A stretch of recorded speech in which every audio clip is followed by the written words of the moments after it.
Thank you so much आप लोगों को कि इतनी देर किसी को बैठ के सुनना सबसे बड़ी बात ये होती है, क्योंकि जब वहाँ पे हम बैठ के किसी को सुनते हैं तो उतना पेशेंस रखना पड़ता है, ये मुझे लगता है। और एक्चुअली मैं 26 साल की हूँ। 2011 में चलती ट्रेन से मुझे कुछ बदमाशों ने, मैं वॉलीबॉल चैंपियन भी रह चुकी हूँ, 2011 में चलती ट्रेन से मुझे बदमाशों ने एक गोल्ड चेन पहनी थी, चलती ट्रेन से मुझे उठा के बाहर फेंक दिया था। लखनऊ से दिल्ली आ रही थी मैं। कंपार्टमेंट में बहुत सारे, जनरल कंपार्टमेंट था, बहुत सारे लोग थे, किसी ने मना नहीं किया। एक प्लेयर का जो स्पिरिट होता है वो अपने आप, जब कोई छीनने की कोशिश करता कुछ भी, वो देता नहीं है। तो मेरे में भी था, मैंने मना किया और उन्होंने मुझे चलती ट्रेन से, वो 4-5 थे, उन्होंने बाहर फेंका। दुर्भाग्य ये था कि उसी समय दूसरी ट्रैक से ट्रेन आई और मैं उस ट्रेन में टकराई, फिर नीचे गिरी। दोनों ट्रेनें निकल गईं। कुछ देर बाद मैंने हाथ को ऐसे रख के उठने की कोशिश किया तो देखा कि मेरा पैर कट चुका था। थाई को उठा के देखा, मेरा पैर ऐसे जीन्स में लटका हुआ था, ब्लड फोर्सफुली निकल रहा, दूसरे पैर की हड्डियाँ टूट टूट के बाहर निकल चुकी थी। पूरी रात मैं चिल्लाती रही, ट्रैक पे छोटे छोटे पत्थर होते, ऐसे चिल्लाती रही कि कोई बचा ले, कोई नहीं आया बचाने। और जब पूरी रात चिल्लाते चिल्लाते इतना कि मुझे दिखाई भी देना बंद हो गया, जब ट्रेन आता था तो वाइब्रेट होता था। इतना ही नहीं, फ्री का इनविटेशन भी लोगों को मिल गया था, कुछ लोगों को। ट्रैक पे आपने ट्रेन की ट्रैक पे छोटे छोटे चूहे देखे होंगे, मेरे कटे हुए पैर पे आग के मेरे पैर कुतर रहे थे। मैं ब्रेन कॉन्शियस मेरा पूरा काम कर रहा था मेरे, लेकिन बॉडी में कोई भी मूवमेंट नहीं था। पूरे पल में वही चीज़ें सोच कि कैसे मैं अपने आप को कैसे बचा पाऊँ। लेकिन करीब पूरी रात ऐसे बीता। सुबह गांव वालों ने मुझे बरेली डिस्ट्रिक्ट हॉस्पिटल यूपी में है, वहाँ पे हुआ था ये। सुबह गांव वालों ने मुझे उठाया, डिस्ट्रिक्ट हॉस्पिटल ले जाके रखा। तो फार्मासिस्ट, डॉक्टर, सीएम, जितने लोग थे आपस में बातें कर रहे, अरे हमारे पास तो एनेस्थीसिया नहीं है, ब्लड नहीं है, इसका इलाज शुरू करें तो हम कैसे करें। मुझे भी नहीं दिखाई तो नहीं, लेकिन मेरा सुनाई दे रहा था सब कुछ वहाँ पे। कहाँ से हिम्मत आई मुझ में, मुझे भी नहीं पता। मैंने बोला वहाँ पे कि सर जब मेरा पूरा पैर कटा, तब मैंने इतनी देर रेलवे ट्रैक पे थी, मैं उस चीज़ को बर्दाश्त किया, तो अभी तो आप मेरे अच्छे के लिए मेरे पैर काटेंगे। शायद आपको यकीन नहीं होगा, या फिर कभी आप लोगों ने ये चीज़ नहीं देखी, कोई डॉक्टर या फार्मासिस्ट अपना ब्लड दे के किसी पेशेंट को बचाया। मेरी इस बात को सुनने के बाद वहाँ के डॉक्टर और फार्मासिस्ट दोनों ने एक एक यूनिट ब्लड दिया और मेरे पैर को बिना एनेस्थीसिया अलग कर दिया गया। आज भी मैं उस दर्द को महसूस करती हूँ। जब भी मैं जब जब बोलती हूँ तब तब मैं वो चीज़ें महसूस करती हूँ। उसके बाद जब बात मीडिया में आई, लोगों को पता चला कि रिमा नेशनल प्लेयर है, KGMC king George medical college Lucknow में एडमिट करा, लखनऊ से फिर sport minister, AIIMS trauma centre Delhi. तब तक सब ठीक ठाक चल रहा था, प्लेयर होने की वजह से अच्छा ट्रीटमेंट मिलना शुरू हुआ। करीब 4 महीने मैं एम्स में रही। एम्स में रहने के बाद जब मैं थोड़ा ठीक हुई, करीब 25 दिन बाद जब ठीक हुई, न्यूज़पेपर में गोल गोल लिख के आ रहे कि अरुणिमा के पास टिकट नहीं था, अरुणिमा ट्रेन से कूद गई। उसका खंडन किया घर वालों ने, फिर बोला कि अरुणिमा सुसाइड करने गई थी। जिस लड़की का शरीर का एक अंग कट चुका, पूरी जिंदगी का पता नहीं कि व्हील चेयर है, बैसाखी, या पता, यहाँ तक कि मेरे स्पाइन में 3 फ्रैक्चर था, मुझे ये भी नहीं पता था कि मैं बेड से उठ भी पाऊंगी कि नहीं। अंदाजा लगाया जा सकता, सिर्फ अंदाजा लगाया जा सकता है कि उसकी दिलो दिमाग पे क्या चल रहा होगा, उस परिवार की क्या स्थिति रही होगी, जब जिस परिवार की एक यंग एज लड़की का इस तरीके का सिचुएशन हुआ हो। फिर भी कहते हैं कि जहाँ चाह होती वहाँ राह मिली जाती है। एम्स के हॉस्पिटल के बेड पे मैंने डिसाइड किया, क्योंकि अपनी बातें हम चिल्ला चिल्ला के करें, वो सिस्टम की इतनी हाई लेवल की बातें हो रही थी कि हम एक मध्यम वर्गीय फैमिली से थे, हम अपनी बातें चिल्ला चिल्ला के कह रहे थे, लेकिन कोई नहीं सुन रहा था। लेकिन कहते हैं मैंने अपने दिल, दिमाग, अंतरात्मा से ये चीज़ सोच लिया कि ठीक है, आज आपका दिन है, जितना चाहो बोल लो, एक दिन तो मेरा दिन आने वाला, मैं प्रूफ कर दूंगी कि मैं क्या हूँ, मैं क्या थी, ये मैं प्रूफ कर दूंगी। हॉस्पिटल के बेड पे डिसाइड किया वॉलीबॉल लाइफ का सबसे टफ गेम करना है, तब मैंने माउंटेनिंग चुना। जब मैंने माउंटेनिंग कहने और करने में बहुत फ़र्क होता है। जब मैंने माउंटेनिंग की बात सोची और लोगों के सामने, सबसे बड़ी चीज़ थी सही गाइडेंस में ट्रेनिंग लेना, दूसरा स्पॉन्सरशिप। इतना बड़ा एक साथ तो मैंने 40 से 50 लाख मैंने वाकई में कभी नहीं देखे थे पहले। मेरे लिए बहुत बड़ी चीज़ थी वो इकट्ठा कर पाना। जब मैंने लोगों के सामने रखा कि मैं माउंटेनिंग करना चाहती हूँ, एवरेस्ट के लिए मुझे ट्राई करना है, हर किसी ने मुझे बोला कि क्या है, पागल हो चुकी हो क्या, तुम्हारा दिमाग खराब हो चुका, तुम कभी नहीं कर सकती माउंटेनिंग। एक पैर आर्टिफिशियल है, दूसरे में रॉड है, और तुम्हारा दिमाग खराब है, स्पाइन में भी फ्रैक्चर है, तुम पागल होगे, चुपचाप कोई नौकरी करो, जीवन यापन करो। क्योंकि लोगों का सबसे बड़ा प्रॉब्लम ये होता है, लोग फिजिकल देखते, पैरों को मेरी अंतरात्मा में क्या चल रहा था वो तो किसी को पता ही नहीं था। मुझे लगता है कि आज यहाँ पे मैं भी सुबह से देख रही हूँ, इतने अच्छी अच्छी चीजें मैंने सीखी यहाँ पे। बहुत बड़े बड़े स्पीकर को शायद आप लोगों ने भी सुना, आज मैं भी आपको यहाँ पे कि चाहे जितना मोटिवेट करूँ, चाहे जितना चीज़ें मैं बताऊँ, लेकिन मुझे लगता है सबसे बड़ा मोटिवेटर कौन होता, आप खुद। जिस दिन किसी भी लक्ष्य के प्रति आपकी अंतरात्मा जाग गई, आपको कोई नहीं रोक सकता उस लक्ष्य को पाने में। ये मैं किताब से बातें नहीं बोल रही हूँ, ये मैं एक एक पल मैंने ये मैं कोई भी किताब की बातें नहीं, एक एक पल आज जो मेरा 26 साल का एक्सपीरियंस है वो मैं बता रही हूँ सिर्फ आपको। उसके बाद किसी तरीके से मैनेज किया मैंने। भाई साहब, मेरा परिवार मेरा बैकबोन था। परिवार ने मुझे, भाई साहब ने मुझे कहा कि मैडम बछेंद्री पाल जिन्होंने 1984 में एवरेस्ट समिट किया, उनसे मिलते हैं, वो जरूर कुछ ना कुछ करेंगे।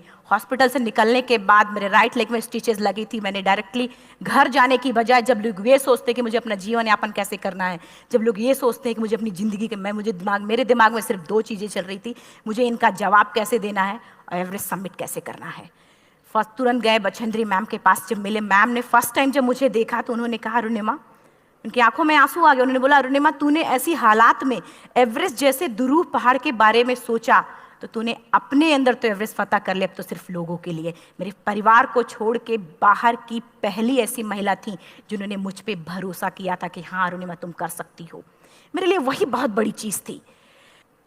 प्लानिंग भी कर ली, मैम भी मिल गई, सब हो गया। लेकिन जब उतरते हैं फील्ड में तब पता चलता कि हम क्या हैं। रोड हेड से मैं पहुंच गई। मैडम ने कहा कि ठीक है, तुम्हारे कहने तुम्हारे सोचने से कुछ नहीं होगा अरुणिमा, प्रूफ करो कि कर सकती हो। मैंने कहा बस एक मौका चाहिए मुझे। वाकई में जब मैं माउंटेन में पहुंची, रोड हेड से बेस कैंप लोगों को 2 मिनट लगता था, मुझे 3-3 घंटे लगते थे, क्योंकि मेरे राइट लेग की हड्डियां भी नहीं जुड़ी थी। लेफ्ट मेरा आर्टिफिशियल लग चुका था, लेकिन स्टंप एकदम रेड, उसका मतलब घाव एकदम नए थे। मैं अगर पैर रखती थी तो मेरे पैर से जोर से अगर दबा देती थी तो पैर से मेरे ब्लड आने लगता था। सारे लोग नॉर्मल थे वहाँ पे। हर कोई ये बोलता कि एक पीक के लिए जाते थे तो हर कोई मुझे ये बोलता कि अरुणिमा, तुम धीरे धीरे आओ। मेरे दिमाग में हर बार यही बात चलती थी कि क्या है, मैंने एवरेस्ट का प्लान किया, मैं इनके बराबर भी नहीं चल पा रही हूँ। खुद से संकल्प लिया कि कोई बात नहीं, एक दिन ऐसा आएगा कि मैं इनसे पहले जाऊंगी। और आपको शायद यकीन ना हो, आने वाले 8 महीने बाद पूरा का पूरा वेट उठा के बेस कैंप से साथ निकलते और टॉप पे पहले पहुंचते। ऐसे करके देखते थे कि अरे ये लोग तो पीछे। खुशी होती थी। उससे भी ज़्यादा मुझे खुशी तब होना शुरू हुआ जब वो सारे लोग आके मुझसे ये पूछते, मैडम खाते क्या हो, बता दो। पैर नहीं है फिर भी कैसे चलते हो। उसके बाद पूरा मुझे स्पॉन्सरशिप मिला। मैं जब एवरेस्ट के लिए गई, मेरे लिए सबसे बड़ा एवरेस्ट की जर्नी में मेरे सबसे बड़ा चैलेंज यही था कि दूसरे को समझा पाना। मैं नहीं समझा पाती कि भाई मैं कर सकती हूँ। जब मैं एवरेस्ट के लिए गई, शेरपा को जब ये बात पता चला कि मेरा प्रोस्थेटिक लेग है, आर्टिफिशियल लेग है, दूसरे में रॉड, बोला नहीं ले जा सकता, इसकी वजह से तो मेरी भी जान जाएगी। मैडम ने, हमने सबने कन्विंस किया किसी तरीके से। मन वाकई में जो टीवी में हम और उसमें फोटोज में देखते हैं, ब्लू और ग्रीन आइस, हिला देने वाला होता। जितना सुंदर दिखता उतना ही हिला देने वाला होता। जब मैं हमारे ग्रुप में 6 लोग थे, रॉकी एरिया तक मैं सबसे पहले थी, लेकिन जैसे ही मैं ग्रीन और ब्लू आइस में गई, मेरा आर्टिफिशियल लेग स्लिप कर जाता था। फ्रंट पॉइंटिंग से, जब मैं फ्रंट क्रैम्पोन से फ्रंट पॉइंटिंग मारती थी, लेफ्ट से पेन होता था तब भी करते, लेकिन आर्टिफिशियल जैसे फ्रंट पॉइंटिंग मूव हो जाता, मेरा पैर ही मूव हो जाता था। शेरपा मुझे बोला नहीं हो सकता अरुणिमा, जबरदस्ती मत करो। मैंने कहा कुछ नहीं, ये मेरा पैर है, मैं जानती हूँ कैसे चलेगा। फाइनली 1, 2 बार, 3 बार करने, 4 बार, 5 बार होल हो जाता था। आइस थोड़ा टूट के निकलता था तो मैं वहाँ पैर रख के जाती थी। कैंप 3 तक ठीक था, प्रॉपर एक्लिमेटाइज किया अपने आप। कैंप 3 तक जनरली गए। बात जब कैंप 3 के ऊपर की होती है, साउथ कोल समिट, अच्छे माउंटेनियर, अच्छे दिलेर के हौसले धरे के धरे तब रह जाते हैं जब अपनी आंखों के सामने किसी को मरता देखता है, और दिमाग में बात, जब जिसको डिसीजन मेकिंग, और जब दिमाग में बातें जब ये आने लगती हैं कि अरे जिस चीज़ के लिए हम जा रहे हैं उसी चीज़ के लिए आदमी मर रहा है, इसी चीज़ के लोग लिए मर चुके हैं। रात में क्लाइंबिंग, ज़्यादा से ज़्यादा माउंटेनिंग रात में की जाती है क्योंकि वेदर शांत होता है। जब मैं रात में निकली साउथ कोल से, कैंप 4 से, मेरी हेडलाइट जिधर ही हेडलाइट जा रही थी उधर ही डेड बॉडीज़ मुझे नज़र आ रही थी। मेरे रोंगटे खड़े हो रहे थे, मुझे समझ में नहीं आ रहा था कि मैं करूं तो क्या करूं। इतना ही नहीं, मैं जिस रोप में थी उसी रोप में जब मैं आगे जा रही हूँ और एक बांग्लादेशी, उनका हाथ हल्का हल्का ऐसे हिल रहा, मुंह से आवाज आ रही थी। मैं एक्सप्लेन नहीं कर सकती मुझे कितना डर लग रहा था। बार बार ये बार बार मन में आती, इसका ऑक्सीजन खत्म हुआ है, ये मर चुका है लास्ट सिचुएशन में, और हम कुछ नहीं कर पा रहे हैं, क्या करें। उसके बाद मैंने 10 से 15 मिनट सिर्फ मैं वहाँ खड़ी रही। मैंने सिर्फ इतना बोला कि अगर आप सभी में से सभी ने एवरेस्ट सबमिट कर लिया तब तो ठीक है, अगर नहीं सबमिट किया है मैं सबके लिए एवरेस्ट सबमिट करूँगी और जिंदा वापस जाऊँगी। क्योंकि जैसा हम सोचते हैं हमारी बॉडी उसी तरीके से जनरेट करना शुरू करती है। मैंने डेड बॉडी, क्योंकि जा ही नहीं सकते थे किनारे से, उसी रोप में वो एंकर है, डेड बॉडी को लांगी और लांग के जाना शुरू किया। हिलेरी स्टेप साउथ समिट के करीब जब मैं खुद पहुंची, मेरे शेरपा ने एक जोर से झटका मुझे दिया कि अरुणिमा वापस चलो, तुम्हारा ऑक्सीजन खत्म हो रहा है। हिलेरी स्टेप के बाद एवरेस्ट समिट है, थोड़ा चलने के बाद एवरेस्ट समिट है। अगर कोई आपसे ये बोले, आप अपने टारगेट के इतने करीब हो, अगर कोई आपसे ये बोले कि अरुणिमा वापस चलो, कैसा लगता है? मैंने भी यही बोला, सर क्या बोल रहे हो आप, मैं नहीं जाऊंगी वापस।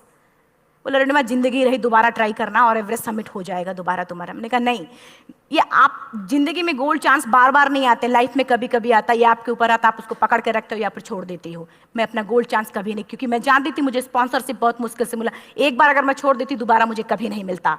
मैं बहुत अच्छी तरीके से जानती थी। मेरा फाइनली मुझे बछेंद्री मैम ने भी एक बार बात समझाई थी, मेरी माँ ने मुझे एक बात बताया था कि लाइफ में कभी कभी सिचुएशन ऐसी आती है जब सिर्फ आप अकेले होते हो, डिसीजन सिर्फ आपको लेना होता है।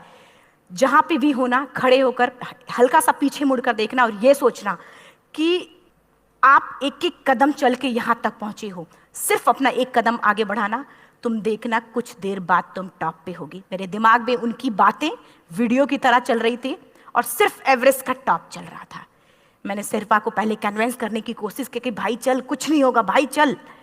फाइनली जब वो नहीं माना, मैंने एक कदम आगे बढ़ाया, डिसीजन लिया कि नहीं, जाना ही जाना है। आगे बढ़े, करीब 1 से 1.5 घंटे बाद मैं टॉप पे थी। और इतना ही नहीं, आज भी मैं जितनी बार बोलती हूं उतनी बार मैं महसूस करती, अब मेरे रोंगटे खड़े हो जाते हैं, मेरा दोनों हाथ ऊपर करके जोर जोर चिल्लाने का मन कर रहा कि इतनी जोर से चिल्लाऊं, इतनी जोर से चिल्लाऊं कि सबको बता दूं कि आज मैं टॉप ऑफ द वर्ल्ड पे हूं। उन लोगों को बता दूं जो लोग ये सोचते हैं, लड़की, दूसरे विकलांग, तीसरे मिडिल क्लास में, जो लोग एक बार हार के फिर दोबारा लड़ना नहीं चाहते, जो लोग हारने के बाद सोचते हैं कि हम दोबारा कुछ कर नहीं सकते, उन लोगों को मैं चिल्ला चिल्ला के टॉप से बताना चाहती थी कि नहीं, आप सब कुछ कर सकते हो। सिर्फ एक सोच की विकलांगता, हैंडीकैप आदमी यहां से होता है, यहां से नहीं। अगर यहां से जो आदमी विकलांग है तो नॉर्मल आदमी भी विकलांग है, जो अगर यहां से विकलांग है। चिल्ला चिल्ला के मैं बताना चाहती थी। मैंने शेरपा से कहा कि आप एक फोटो खींच लो, क्योंकि सारे लोग फोटो, अपना नेशनल फ्लैग का जो वैल्यू होती है ना, वो जो हम कहीं बाहर होते हैं तो पता चलता है। मुझे भी बहुत खुशी हो रही थी, फ्लैग को हग किया और बोला फोटो खींचो। बोला पागल हो गई है, तेरा ऑक्सीजन कभी भी खत्म हो जाएगा, नीचे चल। नहीं, फोटो खींच लो। फोटो खींचा उसने। वो तो अगली बार इतना तेज गुस्सा हुआ, मैंने उसको बोला कि भाई वीडियो भी बना ले। 8848 की हाइट पे ऑक्सीजन खत्म हो रहा है, आज हम भी हंस रहे हैं आप लोगों के साथ क्योंकि यहाँ पूरा ऑक्सीजन है। और 8848 की हाइट पे जब मुझे शेरपा, कोई भी शेरपा को बोलेगा भाई वीडियो बना, तो परेशान हो जाएगा, पागल हो चुकी, कि तुम मर जाए, यहाँ मैं जा रहा हूँ नीचे। मैंने कहा नहीं, कुछ नहीं होगा, आप बनाओ वीडियो। किसी तरीके से मैं 4-5 पेयर बैटरी रख के लेके गई कि डिस्पोजल कैमरा, एक अलग कैमरा, कि मतलब एक नहीं काम करेगा तो दूसरा करेगा, प्रॉपर प्लानिंग से। शायद आप लोग भी सोचो कि वाकई में लड़की को इतना बड़ा रिस्क लेने की क्या जरूरत थी, कि जिंदगी कभी भी जा सकती थी इसकी। लेकिन मैंने वो रिस्क लिया क्यों? क्योंकि मैं चाहती थी, कहीं ना कहीं से मेरे भी दिमाग में ये बात आ चुका था कि मैं जिंदा वापस ना जाऊं। मैं चाहती थी कि अगर मैं जिंदा ना जाऊं तो ये वीडियो मेरे इंडिया शेरपा से मैंने यही बात बोली, ये वीडियो अगर मैं जिंदा नहीं जाती हूँ, ये वीडियो मेरे इंडिया पहुँचा देना, मेरे यूथ तक चला जाएगा। क्योंकि मैं चाहती थी कि 11 अप्रैल 2011 को मेरा एक्सीडेंट हुआ, 21 मई 2013 10:55 पे मैं टॉप ऑफ द वर्ल्ड पे थी। ऑलमोस्ट 1 से 2 साल के अंदर कैसे यहां से मैंने ये चीज, मैंने कभी भी कामयाब होने के, मेरी वो जिंदगी बन चुकी थी, मेरा जुनून बन चुका था, मेरा पैशन मेरा जिद बन चुका था। वो मेरा सोते उठते बैठते सिर्फ मुझे एवरेस्ट दिखाई जाए। और मुझे लगता है किसी को भी अगर अपना लक्ष्य पाना है, यहां से अगर वो पागलपन जब तक नहीं आएगा तब तक नहीं होगा। वो फाइनली उसने वीडियो बनाया। आप बोल रहे फटाफट अरुणिमा नीचे भागो। जब मैं टॉप पे थी तो कुछ लोग और भी थे, लेकिन 10:55 पे मैंने एवरेस्ट सबमिट। 11 बजे के बाद अगर कोई अटैम्प्ट करने की कोशिश करता है उसको सुसाइड अटैम्प्ट बोलते हैं। जैसे ही मैं नीचे चलना शुरू की, मैंने कहा भाई हाँ चल नीचे चलते हैं। ज़्यादा से ज़्यादा मौतें नीचे आते वक्त होती हैं एवरेस्ट पे। जब मैं नीचे आ रही हूँ, थोड़ा दूर ही मैं नीचे चली थी, मेरा ऑक्सीजन पूरी तरीके से ख़त्म। सिर्फ अंदाज़ा लगाया सकता कि जब ऑक्सीजन खत्म हुआ क्या परिस्थिति रही होगी। मैं ऐसे नीचे गिर गई और शेरपा मुझे बोला कि अरुणिमा मुझे यकीन नहीं था कि तू एवरेस्ट सबमिट कर पाएगी, लेकिन फिर भी तूने किया। मैं चाहता हूँ कि अरुणिमा जिंदा चल, तू वापस उठ, खड़ी हो। मुझे खड़ा करने की वो कोशिश कर रहा था बार बार, मैं खड़ी नहीं हो पा रही थी। वाकई में दम ही नहीं था। लेकिन फिर भी कहते हैं कि जैसे हमारे नियम होते हैं वैसे ऊपर वाले के भी नियम हैं। उसकी लिस्ट में जब मेरा नाम नहीं है तो वो मुझे नहीं ले जा सकता। अगर दूसरी चीज, मेरा कॉन्सेप्ट एकदम क्लियर हो चुका था। जब रेलवे ट्रैक पे मैं थी, रेलवे ट्रैक पे 7 घंटे में पड़ी थी, 49 ट्रेन अप डाउन हुई थी। तो मेरा कॉन्सेप्ट एकदम क्लियर हो चुका था। इसका मतलब है कि ऊपर वाले ने अगर मुझे कुछ बचाया है तो कुछ ना कुछ इतिहास रचने के लिए बचाया है। मैंने पॉजिटिव तरीके से सोचा। और उसी समय एक ब्रिटिश क्लाइंबर नीचे से ऊपर आ रहा था और उसके पास 2 ऑक्सीजन, तो उसने एक को वहीं फेंका और दूसरे को लेके नीचे जाना शुरू किया क्योंकि वेदर खराब था। मेरा शेरपा मुझे एंकर किया और जाने लगा नीचे, और वो फटाफट उसको लेके आए, मुझे लगाया।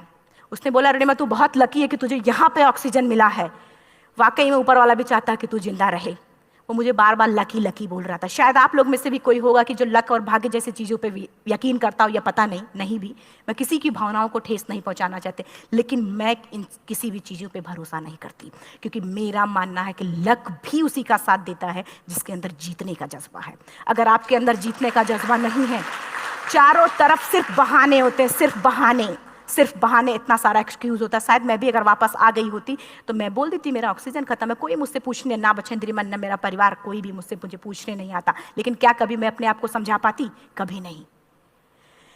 फाइनली जो भी था, लक भाग्य किस्मत में नीचे आ रही थी। बहुत खुश थी। माउंटेन, डेड बॉडीज, मेरा शेरपा, ये लोग थे। मैं किसी से शेयर भी नहीं कर पा रही थी कि अरे मैंने एवरेस्ट सबमिट किया। किसी से शेयर भी नहीं कर पा रहे थे। फटाफट मैंने नीचे हील मार के, हमारे से हील मार के नीचे आ रहे थे। एकाएक मेरा प्रोस्थेटिक लेग, पूरा का पूरा लेग ही निकल गया। -60 डिग्री तक टेम्परेचर डाउन हो जाता है एवरेस्ट पे। मेरा हाथ वगैरह ये सब ऐसे मूवमेंट, ऐसे मुड़ नहीं रहा था, ब्लड निकलने लगा था। ये सब यहाँ था। मुझे शेरपा से मैं बोल रही हूँ कि ऑलरेडी मेरा पैर कटा हुआ है, अगर दिमाग में ये बात है कि मेरा हाथ भी काटना पड़ेगा, कैसा लगेगा मेरा दिमाग? क्योंकि ये ऐसा मूवमेंट, रेड 3 स्टेज होती हैं। रेड मेरा हो चुका था, रेड, ब्लैक, ब्लू, ब्लैक हो तो काटना पड़ेगा। तो बार बार मैं बोल रही हूँ शेरपा से कि भाई हाथ मेरा कुछ हो रहा है, इसमें मूवमेंट नहीं हो रहा है, यहाँ सबसे ब्लड हो रहा है। बोला अरुणिमा कुछ नहीं, जितना नीचे जाएंगे उतना अच्छा होगा। प्रोस्थेटिक लेग मेरा निकल चुका है, मैं रुकी हूँ, मेरा ऑक्सीजन चल रहा, बड़े मुश्किल से लक भाग्य किस्मत जो भी था मुझे मिला था। शेरपा मेरे आगे है, लास्ट मोमेंट तक वो मुझे बोलेगा, अगर वो मैं नहीं चलती वो मुझे छोड़ के चला जाए। गलती उसकी भी नहीं होती, क्योंकि वो क्या करे, क्लाइंबर की वजह से या तो अपनी जान वो भी दी, गलती उसकी भी नहीं है। लास्ट में मेरी आंखों से आंसू निकलने लगा। मैंने सोचा क्या करूं अब? रोने अपने आप आंसू ने कहीं ना कहीं से आ ही जाता है। दूसरे पल मुझे समझ में आ गया कि रोने धोने से कुछ नहीं होगा। मैंने आंसू को पोंछा और रोप, जो मेरी रोप थी, रोप को पकड़ा, दूसरे हाथ से आर्टिफिशियल लेग को, पैर को घसीट के चलना शुरू हो गया, क्योंकि मेरे पास यही था। ये तो दूसरा था, गिव अप कर दो ही चीज़ थी। पैर को घसीट चलना शुरू हुआ। कुछ दूर नीचे चलने के आने के बाद रॉक था, उसमें घुसे, पैर को खोला, सही किया, फिर नीचे चलना। Camp 4 to summit to camp 4 3500 feet है, और इसमें टोटल जनरली लोग 16 से 17 घंटे में सबमिट कर लेते हैं। मुझे टोटल 28 घंटे लगे थे। हर माउंटेनियर, चाहे बाहर का या फिर इंडिया का, हर किसी ने ये मान लिया था कि अरुणिमा जिंदा वापस नहीं आएंगी। हर किसी ने ये चीज़ मान लिया था। लेकिन मुझे लगता, जब मैं वापस साउथ कोल पहुंची, जब मैं टेंट का जिप खोला, मैंने हर किसी ने कहा कि अरे तू यहाँ है, हम तो सब सोच लिए थे तू चली गई। हर किसी ने ये बोला था। फिर सब खुशी मना रहे थे हम सब। देखिए, ये सब बताने का मेरा सिर्फ एक मकसद था कि सब कुछ हम में है, हम जैसा चाहें वैसा कर सकते हैं। ऑलरेडी टाइम हो चुका है। मैं एक चार लाइन की पंक्ति सिर्फ बोलूँगी। मैं एक्चुअली, मेरा एम है कि मैं वर्ल्ड के जो कॉन्टिनेंट हैं, कॉन्टिनेंट के हाईएस्ट पीक समिट करूं। एशिया का एवरेस्ट हो चुका है, अफ्रीका किलिमंजारो हो चुका है, यूरोप का एल्ब्रूस हो चुका है। 23 नवंबर को मैं जा रही हूँ ऑस्ट्रेलिया हाईएस्ट पीक के लिए। बस आप लोगों की गुड विशेस चाहिए। और 4 लाइन, अभी तो इस बाज की असली उड़ान बाकी है, अभी तो इस बाज की असली उड़ान बाकी है, अभी तो इस परिंदे का इम्तहान बाकी है, अभी अभी मैंने लांघा है समुद्रों को, अभी तो पूरा आसमान बाकी है। Thank you so much, thank you.